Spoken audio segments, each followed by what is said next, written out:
Bismillahirrahmanirrahim. Assalamualaikum warahmatullahi wabarakatuh. Waalaikumsalam warahmatullahi wabarakatuh.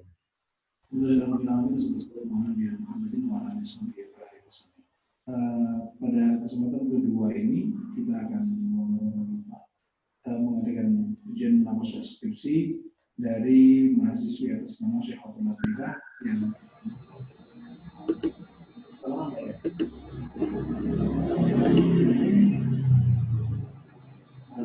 dengan judul Tahfidz Al-Quran dengan Beliau maksimal sebelumnya kami berikan kepada kita penjelasan di bahasa ini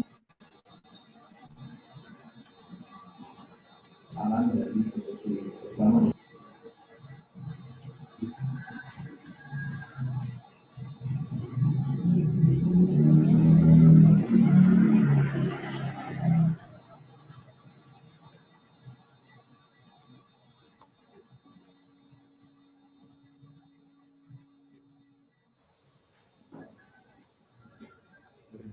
Saya Abdul Latifah rumahnya pengen jalan begitu. Ini ada suara-suara mau. Silakan Mbak. Oh iya, Bismillahirrahmanirrahim. Assalamualaikum warahmatullahi wabarakatuh. Alhamdulillahirabbil alamin wa bihi nasta'in ala umuri dunya wa din wassalatu wassalamu ala nabiyyina Muhammad sallallahu alaihi wasallam. Pertama-tama saya ucapkan terima kasih kepada dosen pembimbing yang telah membimbing saya yang telah bekerja keras membimbing saya untuk menyelesaikan skripsi ini. Kemudian terima kasih pula untuk penguji Dewan Penguji 1 Bapak Dr. Syamsul Hidayat MAG dan penguji 2 Dr. Muhammad Fajar Pramono MSI yang telah mempersilahkan kami untuk mempresentasikan skripsi ini. Hari ini Kamis 27 Agustus 2020, saya Syekh Abdul Latifah akan mempresentasikan skripsi dengan judul Tahfidz Al-Quran dengan metode Lau, kajian living Quran di Markas Tahfidz Quran Zaid bin Sabit Pekalongan. Next.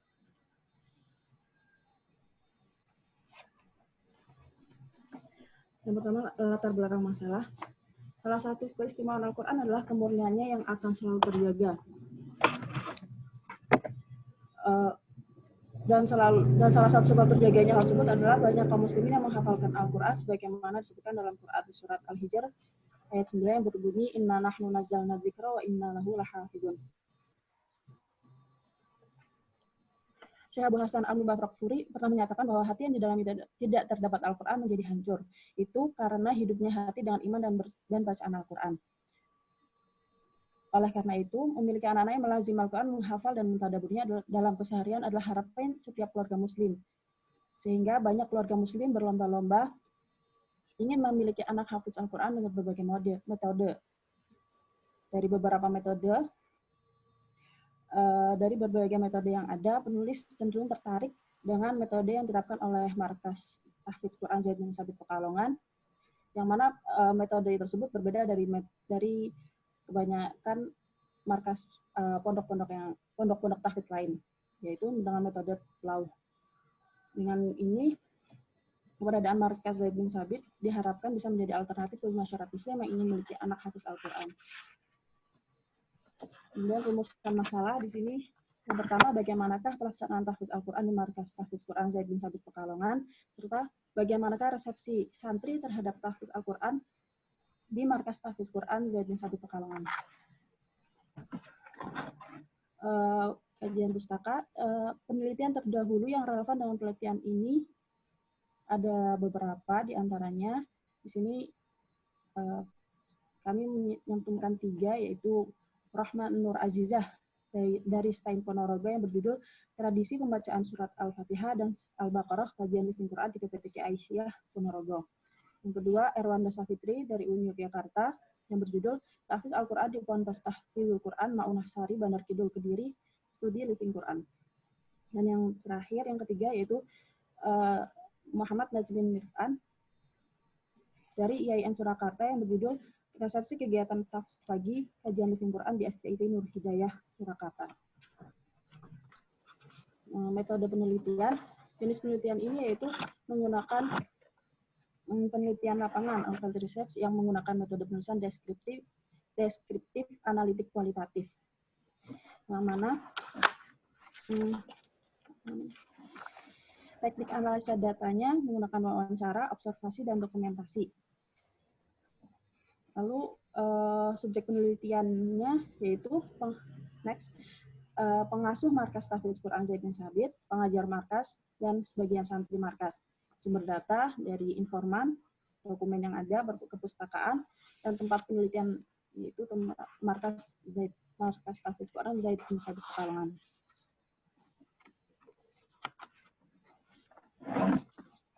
Pelaksanaan Tahfidz Quran Zaid bin Sabit Pekalongan.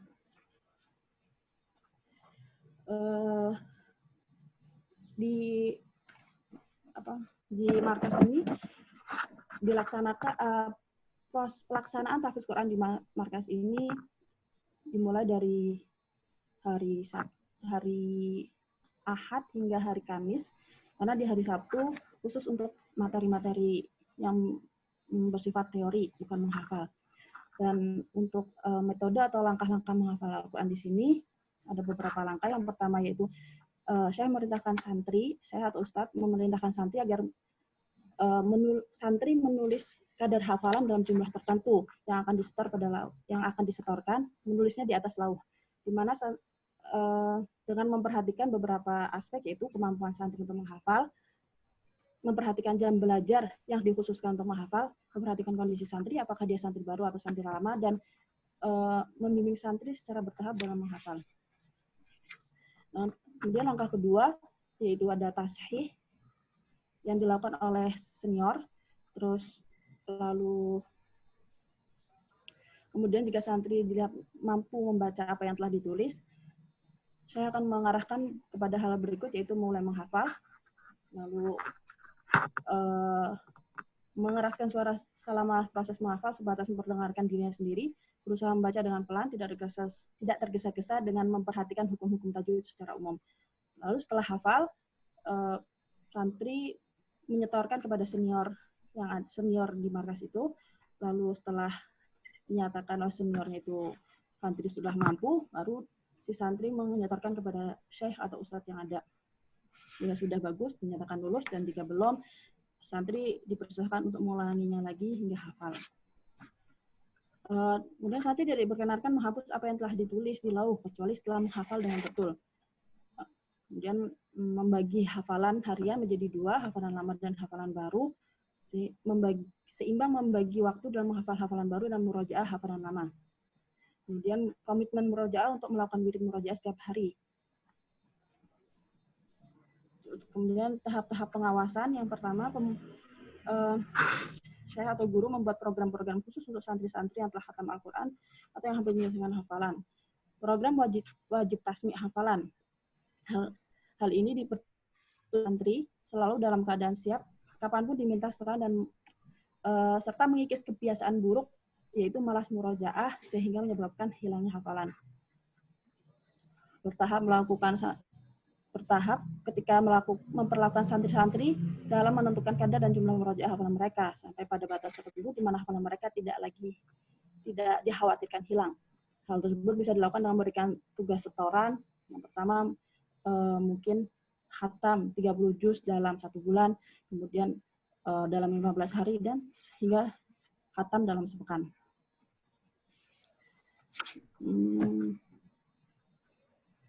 Kegiatan dimulai sejak sebelum subuh, jadi sebelum subuh santri mulai menulis hafalan ayat yang akan dihafal di lauh hingga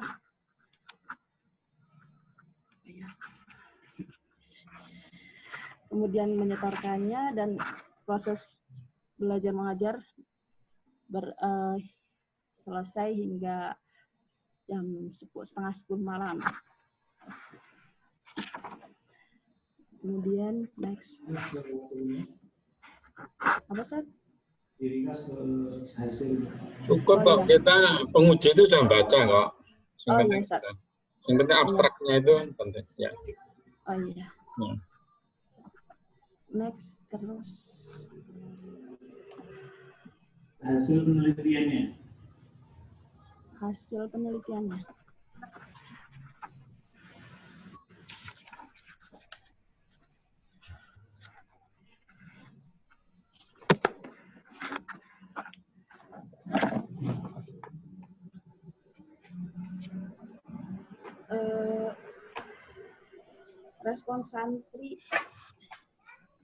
Respon santri markas terhadap pelaksanaan tahfidz Quran dengan metode lau.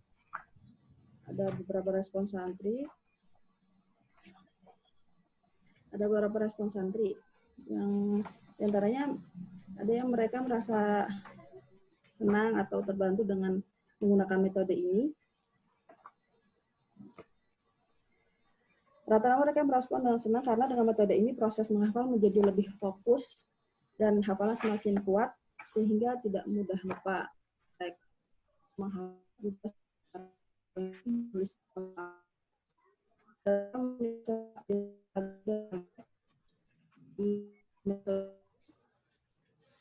Wifi ini ya, wifi dia.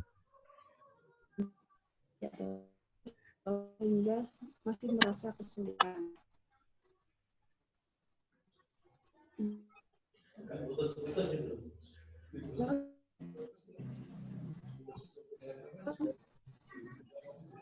Sudah Ustaz Sultan, nggak apa-apa, cukup. Ya, jazakumullah khairan kepada mahasiswi Syekh Rifah. Kemudian kesempatan pertama kami berikan kepada Puji 2. Ustaz Sultan mempersilahkan Ustaz Fajar Bokono untuk mengawali masukan, saran dan juga membangun untuk kesempurnaan dari penelitian dari mahasiswa Syekh Rifah ini. Tafadhol Ustaz Fajar Bokono. Saya. Iya. Syukron. Assalamualaikum warahmatullahi wabarakatuh. Waalaikumsalam warahmatullahi wabarakatuh. Saya ucapkan selamat pada Syaikhatul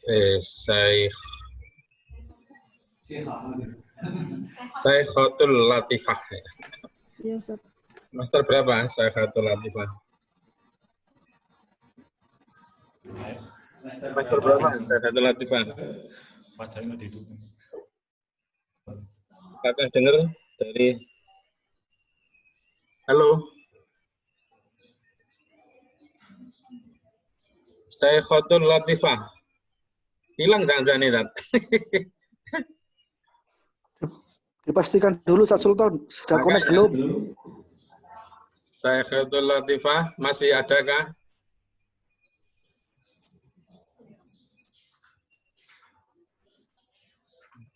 Saya dilihat dulu.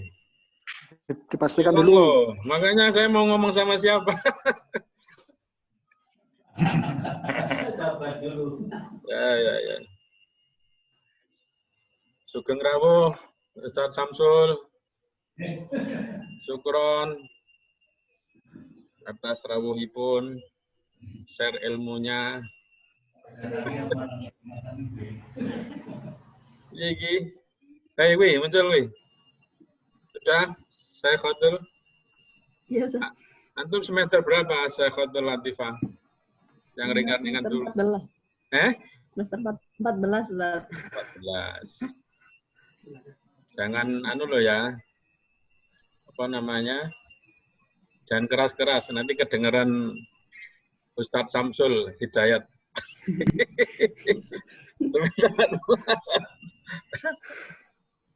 Aslinya mana ini? Tempat tinggal di mana? Hah? Asli Pekalongan, sekarang tinggal di Salatiga, Ustaz. Oh, Salatiga. Berarti ini posisinya Salatiga ya? Mestinya wifi-nya bagus ini. Oke, saya ucapkan selamat ya. Sudah keluarga kan? Sudah, Ustaz. Didampingi suami enggak ini, biar tenang? Iya. Ya, oke. Saya sama ya. Pertama kita mulai yang teknis-teknis. Kalau ada keaslian, tolong ada materinya. Kalau gini-gini ngikuti, anu ya, ngikuti ketua stip. Kalau soal teknis-teknis gini ya. Ya, terus Iya. gambaran pengesahan ya, itu tolong diinikan. Oke, saya masuk ke langsung saja ke ini. Bahasa Inggrisnya belum ya. Masih ini hutang antum, abstrak bahasa Inggrisnya. Terus kemudian saya langsung ke latar belakang masalah ya. Nanti selebihnya sudah saya catat. Ini nanti juga saya sampaikan ke antum ya, ke pembimbing sama ke Kaprodi ya. Satu, Quran adalah masdar dan itu penting tapi nggak relevan dengan penelitian antum. Al-Quran merupakan sumber utama ajaran Islam, itu penting banget tapi nggak relevan. Ya.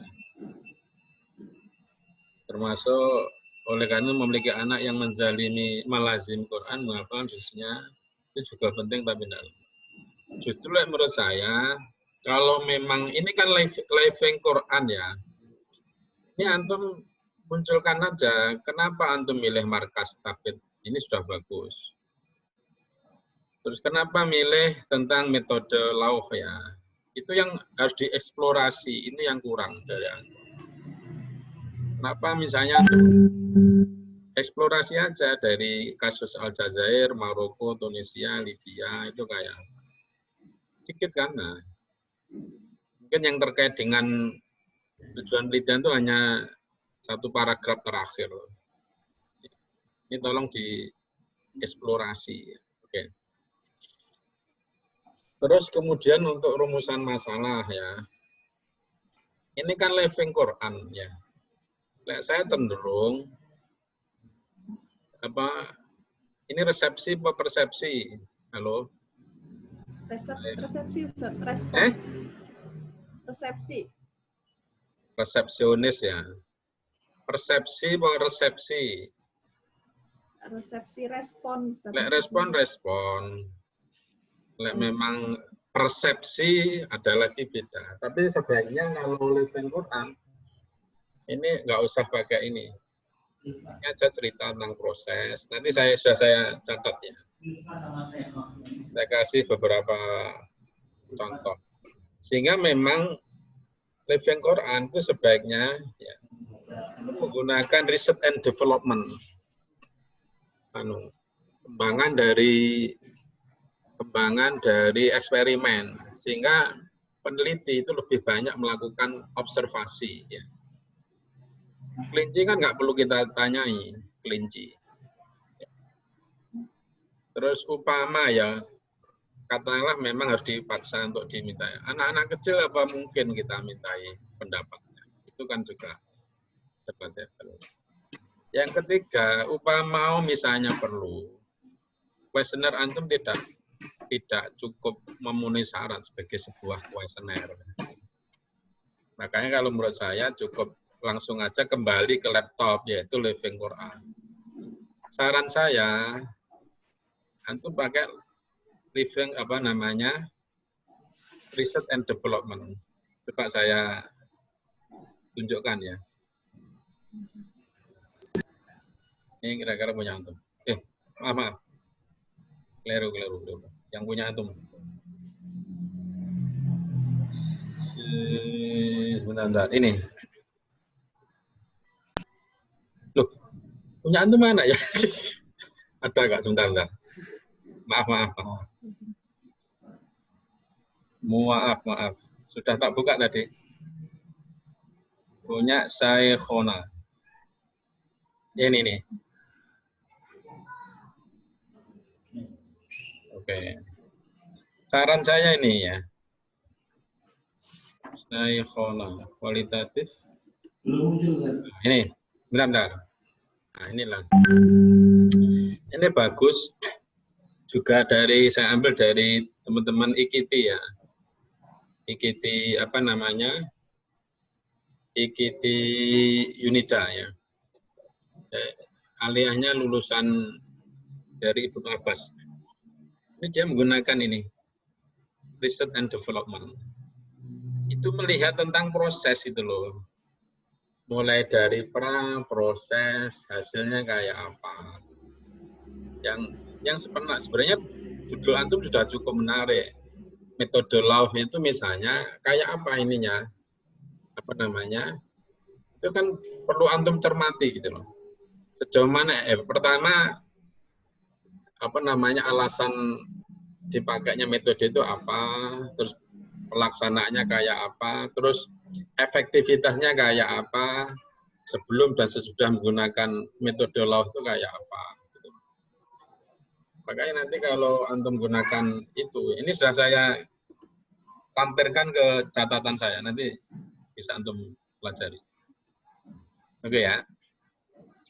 Kita kembali ke skripsi tadi. Ya, sisi metodenya. Kemudian kaitannya dengan kepenulisan. Ini tolong, ini bisa dilihat ya. Ini model penulisan di daftar isi. Tapi kalau di skripsi itu urut aja, 151, 15 itu urut ke bawah. Kemudian penulisan skripsi jangan gunakan satu ini. Tulis pertama yang dilakukan oleh Rahmat Nur Azizah dengan judul apa, untuk menempuh gelar sarjana, prodi apa, dan itu urut-urutannya begitu ya. Subjek, predikat, objeknya diperhatikan. Tanpa penomoran ya, Ustaz ya? Jangan pakai nomoran. Pertama, paragraf. Iya, paragraf, jangan begini. Oh, iya. Kebanyakan angka-angka ini nanti. Iya, Pertama ini pakai kata-kata, bukan pakai angka. Kedua, sebab ini masih diulang lagi. Sebab belum ada yang membahas tentang tahfidz Al-Quran. Kenapa ya mesti diulang-ulang? Padahal salah. Sudah berapa ratus artikel yang sudah antum baca, sudah berapa puluh skripsi yang antum baca. Gitu. Tapi untuk penelitian di markas Zaid bin Sabit belum ada, Ustaz. Enggak, tapi itu salah. Iya. Bukan alasan akademik untuk menjelaskan begitu itu. Ya. Itu ya. Ini juga Living Quran ya. Kalau memang dibuat ini penomoran 1521 Living Quran dan seterusnya. Terus 512 tidak berhenti di sini. Terus tolong untuk apa namanya? Inilah diperhatikan. Wah, semuanya mojok gitu. Oke. Terus tebel ya, per subjudul dibuat tebel ya. Yang saya maksud.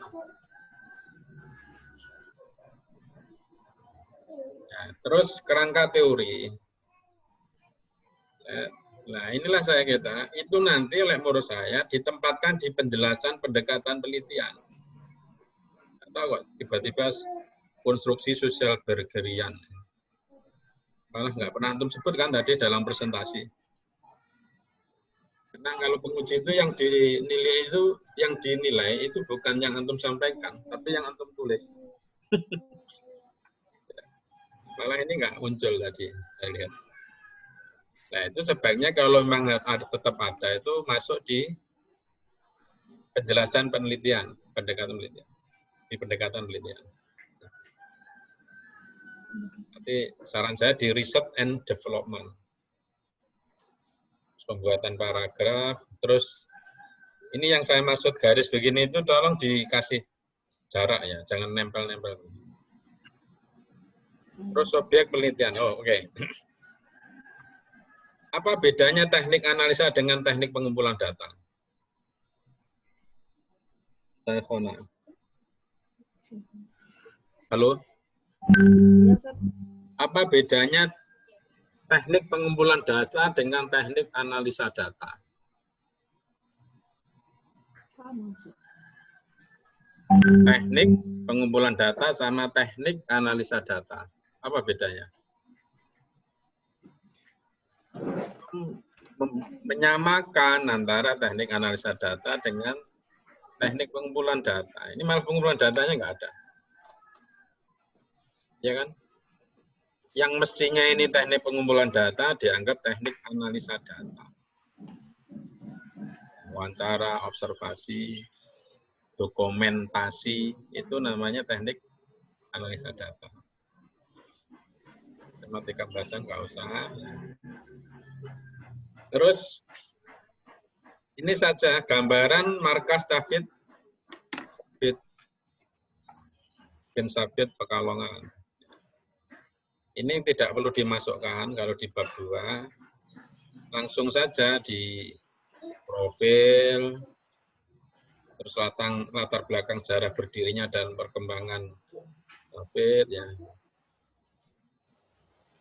Terus sejarah penggunaan metode masih mungkin, ya.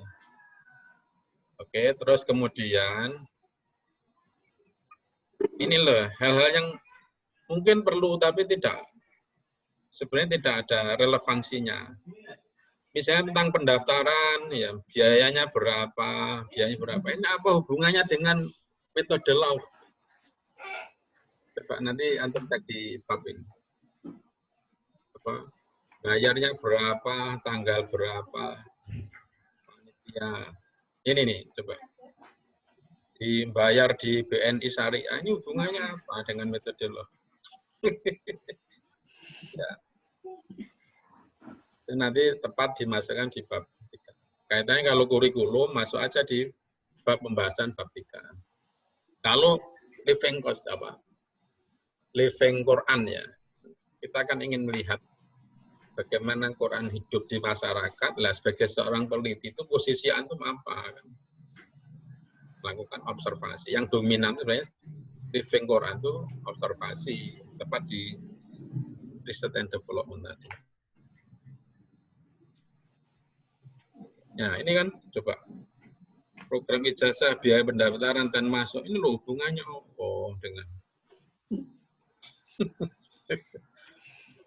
dia sudah selamat ya, insyaallah lulus lah. Maka Ustaz Samsul, selamat. Mabruk. Assalamualaikum warahmatullahi wabarakatuh. Kemudian yang kedua, kami persilakan.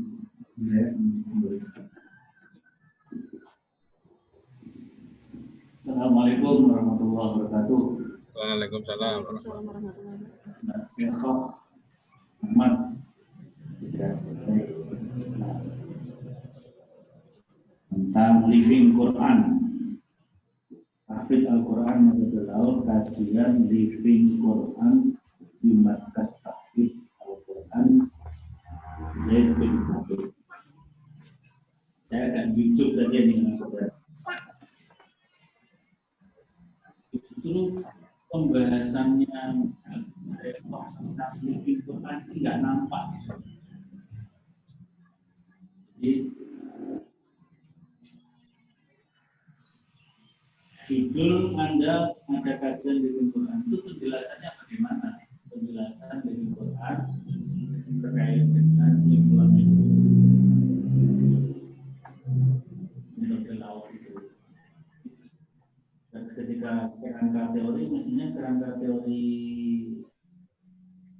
living Quran-nya diperdalam juga di situ. Coba dijelaskan antara kajian living Quran dengan metode law itu seperti apa kalau menurut Mbak Seno? Penjelasannya gimana?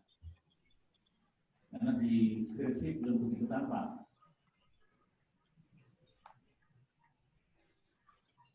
Tadi bagus juga disampaikan oleh Pak Fajar, ada research and development tadi, hubungan antara itu ya, living Quran, research and development, dan pelaksanaan tahfidz. Sekarang Mbak Seno, jelaskan.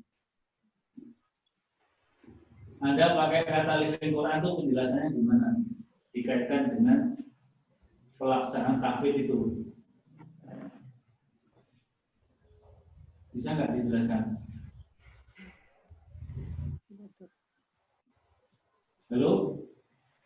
Ya, Ustaz, sebentar. Silakan dijelaskan.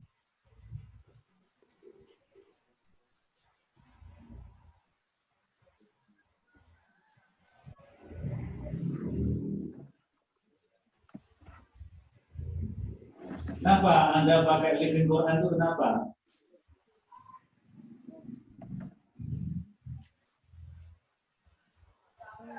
Apa penelitian yang menjadikan masyarakat sebagai objek penelitiannya, Ustaz? Ya, Bagaimana menjadikan masyarakat sebagai objek penelitiannya? ya. Enggak, hubungan kata-kata Living Quran itu dengan penelitian Anda itu apa, gimana gitu. Kalau masyarakat sebagai penelitian apa saja begitu, kalau itu memang objeknya masyarakat. Living Quran, ini kaitannya kata Living Quran itu apa? Anda paham nggak? Bagaimana respon sosial atau pemaknaan masyarakat dalam menyikapi Al-Quran. Jadi yang dicari bukan urusan benar atau salah dalam agama melalui Al-Quran, tapi lebih mengedepankan penelitian tentang tradisi yang menggejala di masyarakat dengan kehadiran Al-Quran di kehidupannya. Tradisi yang Anda teliti tradisi apa? Menghafal Al-Quran dengan metode lau, Ustaz. Tradisi menghafal dengan metode lau. Itu tradisi seperti apa itu?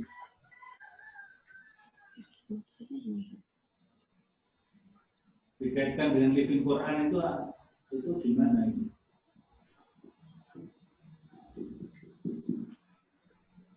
Terus apa hubungannya Mbak Sehol mengutip atau mengambil teori konstruksi sosial Bergeri ini?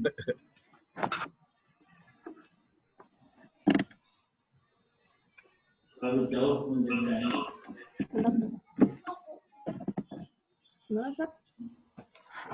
Harusnya kerangka teorinya pakai cari kerangka teori Living Quran lah. Itu lebih dekat. Ini pakai Bergeri ini hubungannya tentang apa? Tentang konstruksi sosial, Ustaz. Kaitannya dengan metode lau apa? Paham apa enggak? Kurang paham, Ustaz. Kalau kurang paham dan itu enggak ngerti, ini malah dihilangin aja, cari yang lain yang lebih dekat. Teori-teori tentang ini nanti bisa menghadapinya lagi sama pembimbingnya. Supaya pakai teori Living Quran nanti dikaitkan dengan tradisi menghafal yang ada di mana markas tahfidz dengan metode lau. Jadi teorinya nggak ngawang-ngawang. Kan nanti di dalam ini juga kekeliruannya ketika menulis metode ya dari sampai baca. Metode atau teknik analisis datanya maksudnya tentang pengumpulan data ya. Itu kekeliruan. Yang itu kan wawancara, dokumentasi itu adalah pengumpulan data. Kalau analisis justru apa? Analisis itu kan menghubungkan antara teori dan di lapangan. Jadi teori-teori tentang Living Quran dikaitkan dengan tradisi atau kondisi real yang ada di markas tahfidz. Bin sampai itu nanti akan menarik kalau itu yang kayaknya belum bunyi kan ini belum bunyi secara apa ya. Jadi kemudian yang disampaikan oleh Ustaz Fajar tadi tentang riset mungkin bisa kita mau belajar itu menawarkan juga untuk diminta supaya untuk melengkapi ini metodologi dan juga analisis. Sebenarnya judulnya ini membangkitkan semangat orang membaca ya. Tapi begitu baca belum nyambung gitu kan. Nah, gitu ya, tolong dibagi. Jadi tentang metodologi, tentang pertama teknik pengumpulan dan teknik analisisnya juga jelas. Kemudian teori, kerangka teori lebih ditekankan saja pada kerangka teori living Quran dan juga metode tahqiq itu atau namanya pelaksanaan tahqiq. Itu saya kira yang terpenting. Sekali lagi saya ucapkan selamat juga kepada pembinanya. Tapi tadi ya mungkin teori kerangka teorinya nggak usah pakai berpikir terlalu jauh di sosial, tapi cari buku-buku tentang living Quran di dunia kan. Bahkan kalau perlu kita mengkritisi tren kajian living Quran biaya ada yang nggak sepakat. Living Quran itu kan artinya Quran yang hidup. Quran yang hidup harus jalan dengan Quran itu. Respon masyarakat dalam Quran sesuai dengan jangan agar berespon masyarakat. Yang living Quran itu bisa jadi inspirator Quran. Living Quran itu harus cara hidup masyarakat yang sesuai dengan dikritisi teori living Quran yang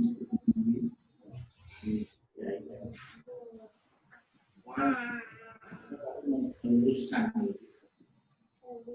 itu Ustaz Sundar